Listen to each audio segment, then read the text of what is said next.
Third-degree price discrimination. Firms practice third-degree price discrimination, which is the most common form of price discrimination, in order to increase their profits. This type of price discrimination separates customers into two or more groups, each with its own demand curve, based on some attribute. For example, firms can easily separate students and senior citizens from adult workers. Groups can also be formed depending on location, such as countryside versus city center. If third-degree price discrimination is possible, how should the firm determine what price is charged in each group of consumers? Suppose there are two groups of consumers, each with its own demand curve. The firm's output should be divided among the consumer groups, in such a way that each group's marginal revenue is the same. The firm would not be maximizing profit, if this were not the case. Also, the total output must be such, that each consumer group's marginal revenue equals the marginal cost of production. Third-degree price discrimination is depicted in this diagram.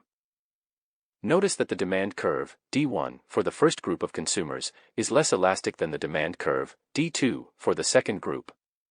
In order to identify the quantities produced and prices charged in each group, we can sum the marginal revenue curves, MR1 and MR2, horizontally, which provides the dashed curve, MRT. Its intersection with the marginal cost curve yields the total quantity produced, QT. We can obtain quantities sold to each group, Q1 and Q2, by drawing a horizontal line leftward from this intersection, because MC must equal MR1 and MR2. The corresponding prices charged in each group are found on the demand curves. Notice that a higher price is charged to the first group of consumers, which has less elastic demand. Let's illustrate this with an example.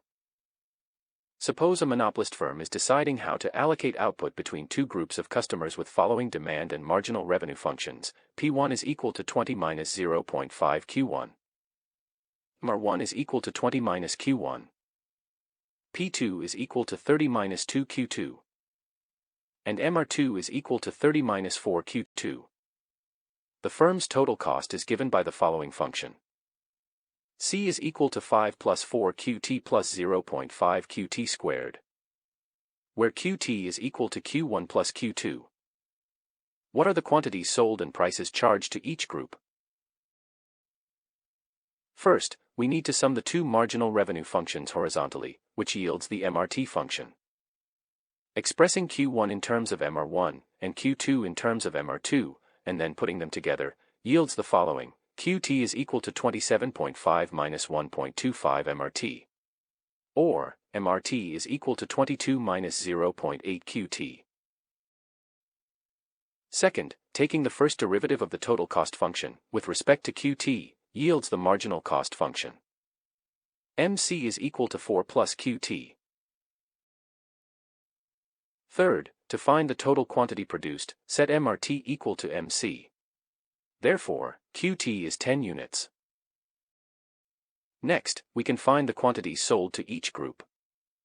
Since marginal revenues in both groups, as well as marginal cost, are all equal to 14, Q1 is equal to 20 minus 14, or 6 units, and Q2 is equal to 7.5 minus 0.25 times 14, or 4 units.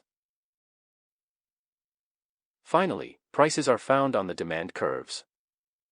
Therefore, P1 is equal to 20 minus 0.5 times 6, or 17, and P2 is equal to 30 minus 2 times 4, or 22.